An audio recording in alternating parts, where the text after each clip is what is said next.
Shalom, queridos. Hoje é Lucas capítulo 22. Neste capítulo 22, estudamos os acontecimentos anteriores à prisão de Jesus, bem como o momento que ela ocorreu. O mestre estava próximo de cumprir o seu principal propósito na terra e pela última vez passou uma ceia de Páscoa com os discípulos. Ele usou esse momento para falar de forma subliminar sobre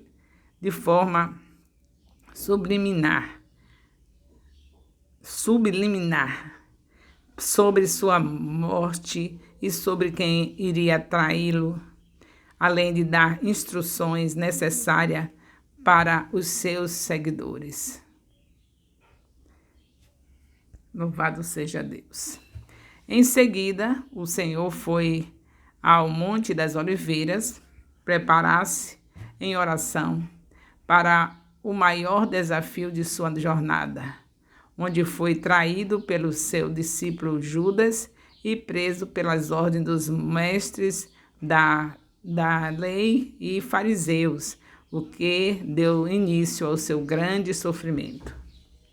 Portanto, vamos estudar com muita alegria o contexto histórico de Lucas 22. Começa assim: no capítulo 22 de Lucas, gira em torno dos eventos de 2 ou 3 dias antecessores à prisão de Jesus Cristo até a manhã seguinte desse acontecimento. O Senhor Jesus havia cumprido o ministério dele ao longo de 3 anos e 6 meses e foi a Jerusalém para entregar-se a seu sacrificado, para entregar-se e ser crucificado para a salvação da humanidade. Ele deixou sua posição de glória para cumprir exatamente esse desejo de Deus, porque sem esse sacrifício não haveria possibilidade alguma de Deus salvar sua criação da condenação eterna. E agora, próximo de passar pela maior parte das provações, o Mestre preparou seus discípulos e a si mesmo para tudo o que estava por vir. Lucas 22:1. A festa dos pães ázimos e a Páscoa.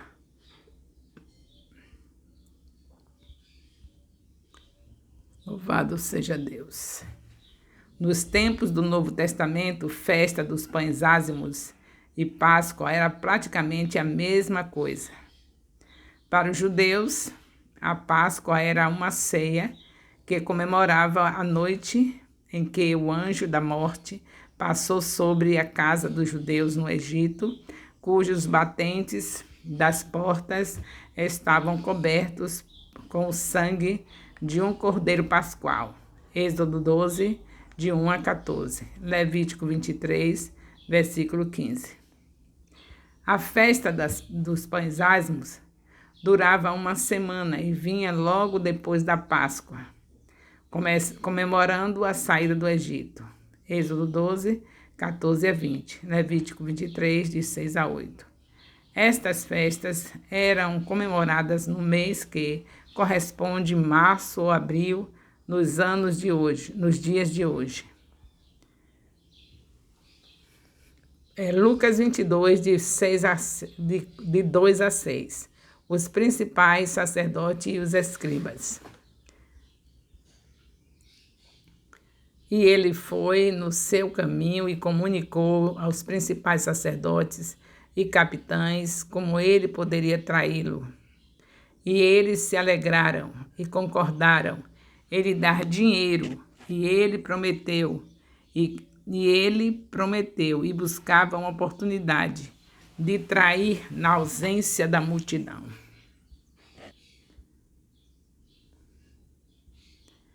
Os líderes religiosos, os principais sacerdotes e os escribas estavam decididos a encontrar uma maneira de matar Jesus, mas temiam sua popularidade entre o povo.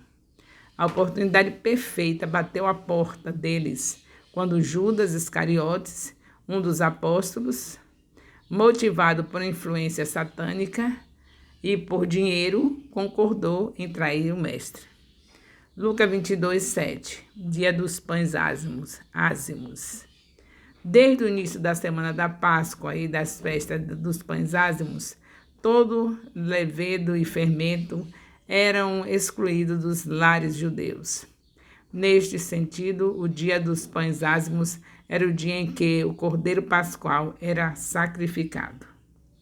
Os cordeiros eram sacrificados no meio da tarde até o final da tarde, no pátio dos sacerdotes, no completo do templo. Isso aconteceu na quinta-feira da semana da Paixão. Lucas 22, de 8 a 13. Jesus envia Pedro e João. A impressão das palavras de Jesus é a mesma de quando ele enviou 2 discípulos atrás do jumento que ele montou na entrada triunfal, como está escrito em Lucas 19, de 30 a 34. Deus já havia preparado todos os detalhes. Um homem carregando um cântaro de água era algo estranho de se ver, já que essa tarefa costumava ser feita por mulheres. Muitas casas de Jerusalém tinham o quarto dos convidados, no primeiro andar, com acesso externo por uma escadaria, o qual poderia ser alugado para peregrinos que vinham comemorar a festa em Jerusalém. O fraseado sugere que o dono deste salão conhecia Jesus, podendo até mesmo ser um discípulo dele. Lucas 22, 14. O momento da ceia da Páscoa. A ceia da Páscoa começava ao pôr do sol. Os participantes se deitavam de lado em sofás baixos, reclinando-se para comer sobre uma mesa também baixa. Lucas 22, 15 a 18. Palavras de Jesus durante a ceia. Ao dizer que desejara intensamente comer convosco esta Páscoa, com esses seus discípulos, antes de sofrer, o sofrimento que seria ido para a cruz, Jesus os encorajou a interpretar os eventos que se seguiriam à luz da simbologia da Páscoa. Este cálice deve ter sido o primeiro ou o segundo cálice da tradicional ceia pascual judaica. Lucas 22, de 15 a 19. Isto é meu corpo, que é dado por vós, fazei isso em memória de mim. Para instituir uma nova ceia memorial, ceia do Senhor, Jesus escolheu o pão ázimo da ceia da Páscoa para representar seu corpo físico, que seria partido na cruz, assim como o pão era partido durante a ceia. Sua morte seria oferecida, dado por nós, como substituição em lugar de pecadores.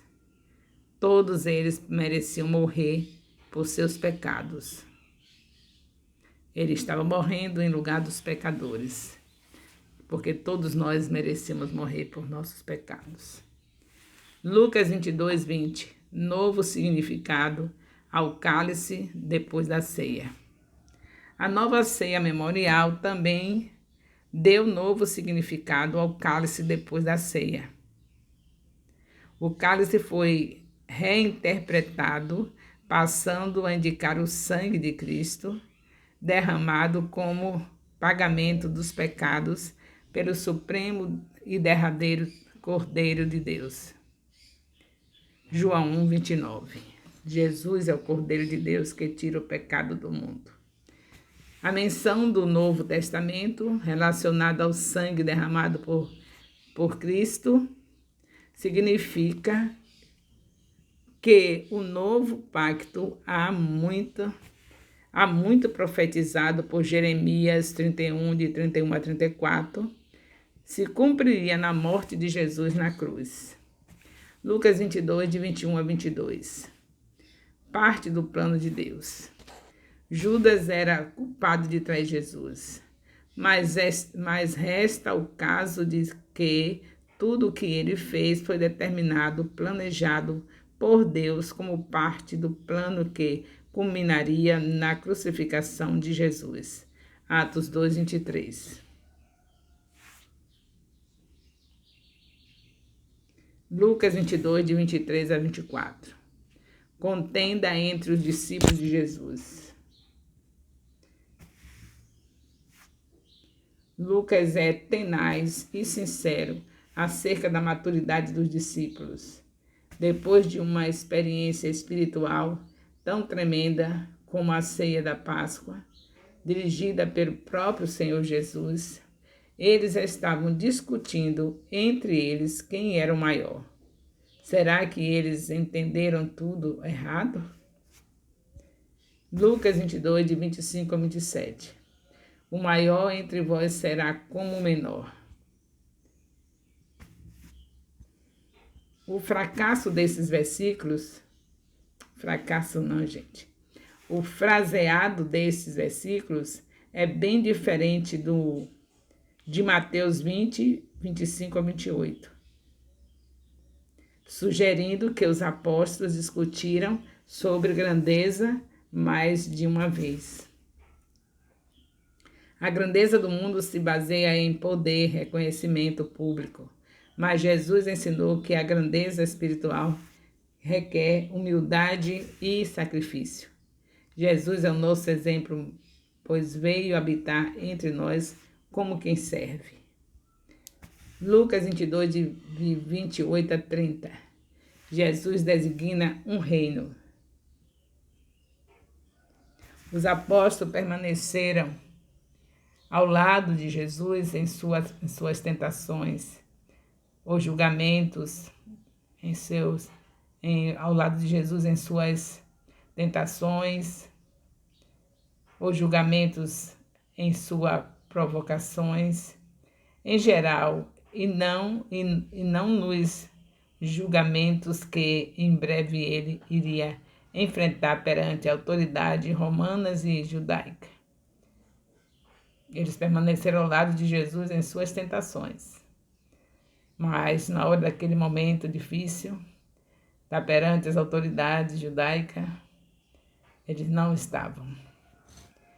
Por causa disso, eles seriam recompensados com os direitos e privilégios de liderança no reino, por vir, o que inclui comunhão íntima com o rei e domínio sobre Israel escatológico.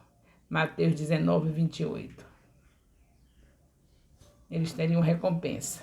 Não foram tão assim, mas estiveram com Jesus. Teve suas falhas no momento mais difícil de Jesus, mas tiveram recompensa, porque foram até onde puderam. E Jesus reconheceu. A gente pode todas as coisas naquele que nos fortalece. Mas isso é uma questão de tempo e amadurecimento dessa convivência com o Espírito Santo. Os discípulos ainda não tinham chegado nesse nível, por isso, no momento da cruz, eles estavam fora. Lucas 22, de 31 a 34. Simão Pedro é dirigido por Jesus. Nesses versículos, Jesus se dirigiu a Simão Pedro como líder e porta-voz dos apóstolos. Satanás queria peneirar todos os apóstolos como trigo, ato rústico que simboliza tentá-los à ruína espiritual. Essa expressão peneirá-los era como se fosse tentá-los a uma ruína espiritual. Pedro protestou, dizendo que nada o faria negar Jesus. Mas o mestre sabia mais do que ele. Quando se converteres, prova que Jesus também sabia que a regeneração de Pedro seria momentânea. Jesus sabia que a negação de Pedro seria momentânea e que ele teria um papel importante na história da igreja. Que seja assim nas nossas vidas, que as nossas fraquezas tenham sido momentâneas, que nós possamos estar fazendo esse papel importante nesses últimos dias da igreja na terra, de não negar Jesus. Lucas 22, de 35 a 38, Jesus instrui os apóstolos. Sobre quando eu os enviei sem bolsa. Sobre essa frase, quando eu os enviei sem bolsa, nós podemos ver em Lucas 9, de 1 a 2. Por causa da rejeição que iriam enfrentar, Jesus enfatizou que os apóstolos deveriam se preparar para cuidar de suas próprias necessidades. Bolsa de dinheiro, alforje e para se defender fisicamente. Estando armados, os apóstolos, sem querer, abriram o caminho para que Jesus cumprisse a profecia de Isaías 53, 12, que fala de transgressores. Estando armados, os apóstolos, sem querer, abriram o caminho para que Jesus cumprisse a profecia de Isaías 53, 12. Tudo a profecia foi cumprida. Deus providenciou meios para que nenhuma palavra dos seus profetas viesse a ser negada. Tudo foi cumprido. Provavelmente Jesus pediu uma espada apenas de modo figurado, mas os apóstolos responderam que tinha 2 espadas entre eles. Lucas 22, 39 a 41. Jesus e os apóstolos passam todas as semanas da paixão no Monte das Oliveiras. Jesus e os apóstolos passaram todas as noites da semana da paixão no Monte das Oliveiras, Lucas 21, 37. João 26, 16, diz que este evento ocorreu em um jardim. Mateus 26, 36. Chama o lugar de Getsemane. Nesta ocasião, Jesus instruiu os apóstolos a se demorarem em oração, a fim de que não fossem tentados pelo diabo e a fé deles não desfalecesse. Lucas 22, 32. Em seguida, Jesus se encontrou com o Pai em oração, buscando forças para aquele momento de profundo sofrimento. Lucas 22, 42. Jesus busca forças com o Pai. Este cálice se refere aos julgamentos e execução de Jesus na cruz prestes a acontecer. Mateus 20, 22 a 23. Jesus se dirigiu a Deus como Pai, tal como ensinara a seus discípulos. Lucas 11, de 1 a 4. Se tu quiseres, remova de mim este cálice. Mas isso mostra que o mestre, plenamente consciente do sofrimento que o aguardava, enfrentou grande luta para ir à cruz. Em sua luta, Jesus decidiu fazer a vontade de Deus, que sempre foi seu foco principal. João 6,38. Lucas 22, de 43 a 44. Deus envia um anjo a auxiliar Jesus. Deus não permitiu que Jesus deixasse de lado o sofrimento vindouro, mas enviou um anjo para servi-lo. Jesus, no entanto, continuou em agonia. Ao orar, o suor de Jesus caía de seu corpo como se ele estivesse sangrando. Alguns acreditam que Lucas está descrevendo uma condição chamada de hematidrose, na qual o sangue e o suor se misturam em casos de extrema aflição, mas é mais provável que esta expressão seja apenas figurada. Lucas 22, de 45 a 46. Sobre fraqueza física. A fraqueza física humana, fome, cansaço, etc., pode levar à fraqueza espiritual e à tentação. Lucas 22, de 47 a 48. Judas beija o rosto de Jesus. Sabendo, mas Jesus que disse: Judas, com um jeito tu trais o Filho do Homem? Mas Jesus lhe disse: Judas, com um beijo tu trais o Filho do Homem? Sabendo exatamente onde Jesus passaria a noite, Judas Iscariotes trouxe um grupo de inimigos de Jesus para prendê-lo. Esta multidão é descrita como uma turba, porque levavam espadas e porretes. O beijo na bochecha era uma saudação comum entre familiares e amigos. Portanto, Judas usou sua intimidade com Jesus e seus discípulos para atrair o Filho do Homem. Lucas 22, de 49 a 51. Pedro corta a orelha do servo do sumo sacerdote. O mal entendido dos apóstolos sobre portar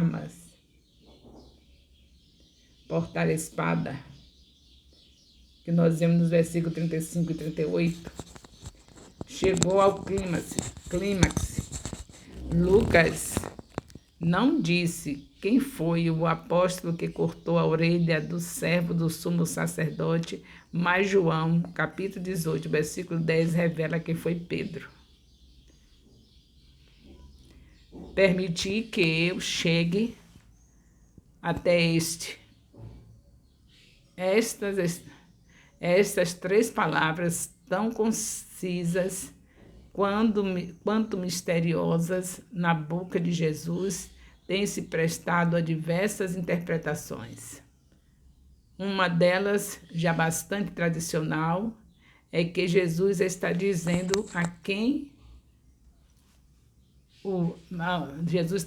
a quem o vem prender, que não pretende fugir. Ele quer apenas estender a mão até ao escravo para curar a orelha cortada por Pedro. Uma delas, já bastante tradicional, é que Jesus está dizendo a quem o vem prender que não pretende fugir. Ele quer apenas estender a mão até o escravo para curar a orelha cortada por Pedro. Lucas 22, de 52 a 53. Esta é a vossa hora e o poder das trevas. Lucas 22, de 52 a 53. O fato de Jesus ter sido visto como um criminoso cumpriu o que está dito em Isaías 53, 12. A presciência de Jesus da hora, esta é a nossa hora. Jesus sabia que era a hora. E lugar, ele sabia que seria no templo. Que seria não era no templo.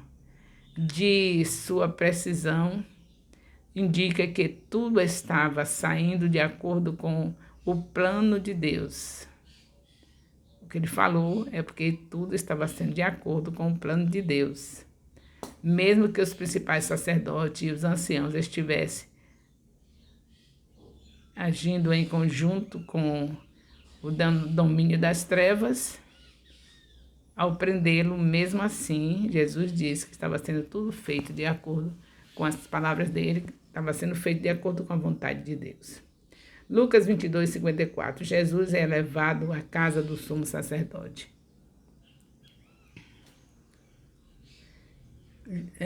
Levado à casa do sumo sacerdote. Então, tomando Jesus, levaram e trouxeram para a casa do sumo sacerdote. E Pedro seguia de longe. João capítulo 18, versículo 13, diz que primeiro Jesus foi levado à casa de Anás, e o antigo sumo sacerdote, sogro do atual Caifás, é assim que João fala. A maioria dos discípulos fugiu do Getsêmani, mas Pedro ficou dando voltas e seguiu a turba que prendera Jesus, tendo sempre o cuidado de manter uma distância segura na escuridão. João 18:15 indica que outro discípulo, provavelmente o próprio apóstolo João, também estava seguindo a Jesus. Lucas 22, de 55 a 62. Pedro nega Jesus 3 vezes. Em pouco mais de 1 hora, Pedro negou 3 vezes o discipulado de Jesus. Havia predito que isso seria, Jesus havia predito que isso iria acontecer. E assim aconteceu. Quando o galo cantou, depois das negações de Pedro, Jesus virando-se,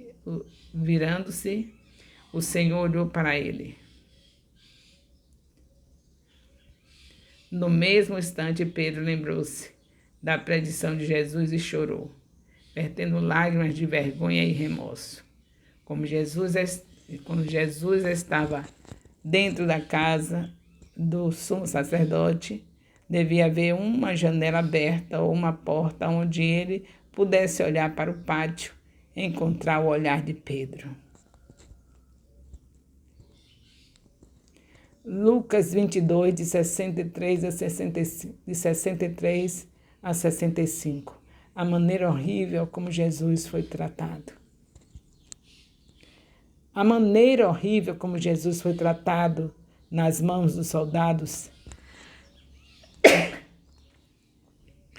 também é descrita nos textos de Mateus 26, 67 e Marcos 14, 65. Lucas 22, 66. Início do julgamento de Jesus. Via de regra, era obrigatório que o dia amanhecesse para que o Sinédrio, Conselho dos Judeus, pudesse fazer um julgamento no qual decidiriam por pena de morte, que só poderia ser executado pelo governo romano. Isso explica que eles esperaram pelo amanhecer. Todavia, esse julgamento foi ilegal em vários outros aspectos. Não podia haver julgamento na manhã de um dia festivo como Páscoa. Não se ofereceu defesa formal a Jesus. O veredito foi dado no início do dia,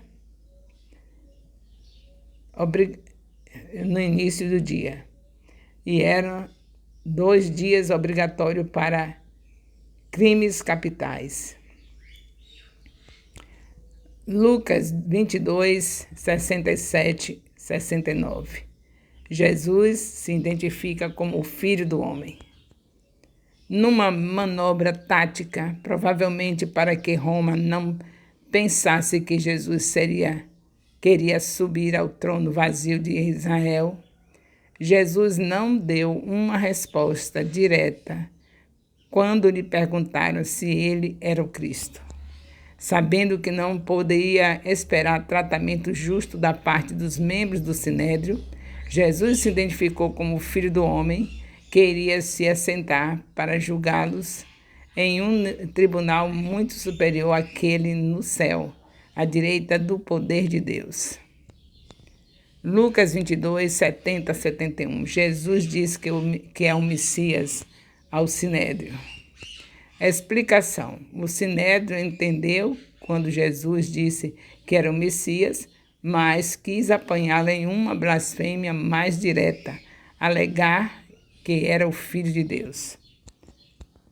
A resposta de Jesus parece vaga aos olhos dos leitores de hoje, mas aqueles que estavam presentes na época entenderam que era uma confissão óbvia. Tendo isso em mãos, eles concluíram que não havia necessidade de outro testemunho. Por fim, o estudo de Lucas 22 conta o início do grande sofrimento do nosso Senhor, cumprindo mais uma vez o seu papel de servo nessa terra. Ele se entregou totalmente para o seu propósito. Não se defendeu com palavras, nem com seus poderes de Filho de Deus. Sofreu diversos tipos de humilhações para salvar a humanidade e dar mais uma chance para nos conectarmos verdadeiramente com o Pai. O exemplo do Mestre deve sempre constranger os nossos corações e nos fazer repensar sobre o nosso comprometimento com a eternidade, ou com o eterno Deus. Obviamente, nunca teremos tanto amor como o Mestre, porque somos maus. No entanto, podemos nos tornar cada vez mais próximos do Pai através do caminho do sangue feito por Jesus. Então, não seja raso em seu relacionamento com Deus, porque o Senhor mergulhou nas profundezas para cumprir o seu propósito com excelência e salvar você. E o mínimo que temos que fazer para corresponder esse favor imerecido é entregar o nosso melhor para Ele. E o nosso melhor para Ele é estarmos ganhando, consolidando, discipulando e enviando. O amor de Deus, nosso Pai, a graça salvadora do nosso Senhor Jesus Cristo, a comunhão do Espírito Santo, seja com todos os discipuladores, com todos os líderes de células, com todos os discípulos, com todos os componentes de células do Ministério Apostólico Internacional Filhos de Jerusalém, desde agora e para sempre. Amém.